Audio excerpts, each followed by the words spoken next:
Hello church, my name is Kirsty if you haven't met me before, and this is our new video series thinking about secrets of the great.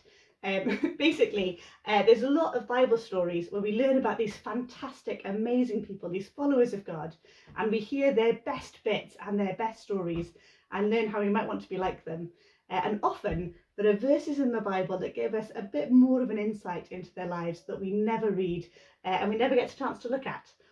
So we're going to be digging into some of those stories at the moment. Now I've got all of my props for this story out because the very lovely Jane Powell during COVID has knitted for me an entire Noah's Ark set. So I just wanted to have a chance to give that out. So shout out to Jane Powell for that. Yes, and our first story is thinking about Noah's Ark. And of course, there's all the stuff that we know. We know that God looked at the earth and saw that it was full of violence and sin and people being mean to each other. And there was one man left who was being holy and still listened to him, and that was Noah. So God spoke to Noah and told him to build an ark and to take 2 of every unclean animal and 7 of every clean animal and get them onto the ark. And as soon as he'd done that, the water came down, the earth flooded, it rained for 40 days, and then they sent out the little birds, and eventually the birds came back with a branch, and the ark landed, they came off, praised God, and God put a rainbow in the sky to prove that he would never flood the earth again. So that's the stuff we kind of all know and have known from our earliest sort of experience of listening to Bible stories. But there's 2 things that I think are really interesting about this story that we often don't talk about. And they both happen in Genesis chapter 9. So if you want to check up on what I'm saying, Genesis chapter 9 is the place to go. The first thing that I think is interesting is very early on in the chapter. This is where God says to Noah, look, you've been vegetarian, I've given you all the plants up until now, but from here on out, if you want to eat animals, you can. It's a slightly bizarre bit. And God says in verse 3, every moving thing that lives shall be food for you. And just as I gave you the green plants, I give you everything. Only you shall not eat flesh with its life, that is, its blood. Now, I don't want to get into the debate about what is best for our planet right now and cruelty to animals. I'm going to leave that up to your own judgment. But the interesting thing is, God told Noah to get 7 of every clean animal onto the boat and 2 of every unclean animal. And you kind of assume, well, that must be so that he's got something to eat on the journey. But he wasn't eating animals at that point. So why 7 of every clean animal? And why do we have clean animals and unclean animals at a time when they don't eat meat?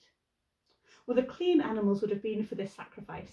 At those in that time, God's covenant with humankind was that he recognised that there was a cost to sin, but he saved humans from having to pay it by getting them to sacrifice animals as a symbol of what Jesus was going to do thousands of years later. That's a sort of thought process behind this bit of this story, and whether you want to argue it's true or what the Jews are putting a lot of stuff together. Again, we won't go into all of that now, although I will say there's a very good explanation in the Cultural Background Study Bible, so if you want to know any more about that, come and ask me another day. But God is protecting his relationship with Noah. He's preparing him to continue to worship him. This flood is not the end of my friendship with you. You know, I've sent this flood and destroyed sort of Mesopotamia or Middle East or the whole earth, whatever you think happened in that situation. But that's not me finishing with you. Take these animals, because actually I want to continue this relationship. I want to continue this friendship. I'm going to still be with you. And for that to work, you're going to have these clean animals.